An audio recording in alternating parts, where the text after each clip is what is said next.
Welcome back. Sleep apnea affects nearly 1 billion people worldwide. Full disclosure, I am one of them. Right now, it's estimated 30 million adults in the U.S. have it. However, a majority remain undiagnosed. Joining us right now, Elizabeth Burcham with AdventHealth Parker.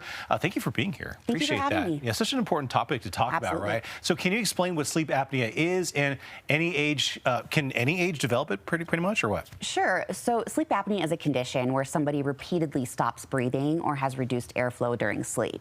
The most common form is obstructive, and actually what happens is your airway collapses or your airflow becomes blocked during sleep. And while there are certain risk factors to developing sleep apnea, we have seen it in children, adults, the elderly, men, women, so yes, anybody can have it. Yeah, talk about snoring. Now, a lot of us joke about snoring, right? Yep. But actually, that's one of the signs, right, of sleep apnea, correct? Correct. Yeah, yep. Talk about that. So yes, snoring can definitely be harmless, but what's not normal is loud, chronic snoring.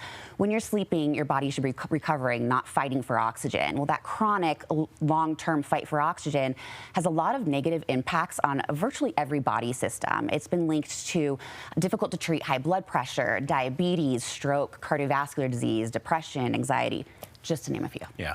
The main way to treat it is likely what, the CPAP machine, right? Many people refuse it, but are there other options besides CPAP machine, or is that the best option? So CPAP, it's important to know that CPAP is gold standard treatment for sleep apnea, as it's extremely effective if well tolerated by the person.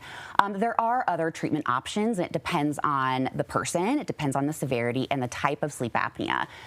So another option is lifestyle modifications, so weight reductions. Zepbound is a FDA-approved GLP-1 used for obesity or elevated BMI in the setting of sleep apnea.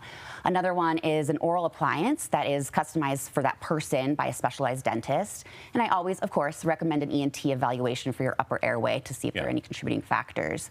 And gaining more and more attention is a surgical device or an implantable device called Inspire, which is a hypoglossal nerve stimulator that has been very effective in the appropriate patient. Has that's been pretty effective? Yeah, for the most part, I get the honor. So far? Yeah, I get the honor of being first surgical assist on those cases. It is wonderful. It's really cool. That's cool. That's cool. What are some misconceptions or misunderstandings that you want to clear up about sleep apnea? So the first one that we briefly touched on is that snoring is always harmless. It's not the case, obviously.